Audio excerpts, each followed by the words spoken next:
ये कहानी सिर्फ एक बाप बेटी की नहीं, बल्कि यकीन, तवक्कुल और इखलास से भरी हुई एक ऐसी हकीकत है जो ये बताती है कि अल्लाह की रहमतें किस तरह इखलास वालों के लिए आसमान से उतरती है और कैसे कुछ नेमतें हमारी नहीं बल्कि हमारे अजीजों के तकवा की बरकत से होती है। हजरत जुल्नून मिस्री रहमतुल्लाह अलैह एक दिन दरिया में शिकार कर रहे थे, साथ में उनकी छोटी बेटी भी थी।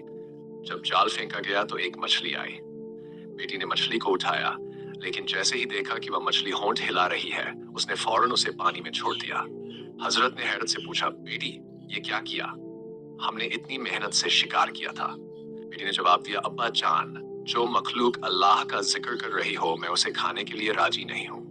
तवक्कुल का फैसला। हजरत ने बेटी से पूछा, तो अब क्या करेंगे?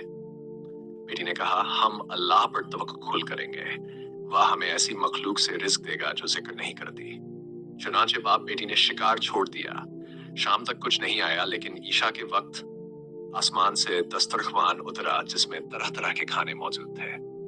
आसमानी दस्तरख्वान का सिलसिला, यह दस्तरख्वान सिर्फ एक रात का नहीं था, बल्कि 12 साल तक हर रात ईशा के वक्त नाजिल होता रहा। हजरत जुल्नून मिस्री को गुमान हुआ कि शायद ये उनकी इबादत, रोजे और रियाजा है, मगर हकीकत कुछ और थी। अब जब बेटी का इंतकाल हुआ, उसी दिन से वह दस्तरख्वान आना बंद हो गया। हजरत जुल्नून पर हकीकत वाज़ेह हो गई। यह सब उनकी बेटी के इखलास और तकवा की बरकत से था, न कि उनके जाहिरी अमाल से। हजरत ने आजिज़ी के साथ अपने गुमान से रुजू किया और अल्लाह के हुजूर नादिम हुए। इस हिकायत से मिलने वाले सबक, यह हिकायत हमें सिखाती है कि इखलास और अल्लाह से तल्लुक का असर सिर्फ बंदे तक महदूद नहीं। तवक्कुल सिर्फ बातों का नाम नहीं, बल्कि अमल और कुर्बानी से साबित होता है, और ये कि अल्लाह ताला अपने खास बंदों को ऐसी जगह से रिज्क देता है जहां से वह गुमान भी नहीं कर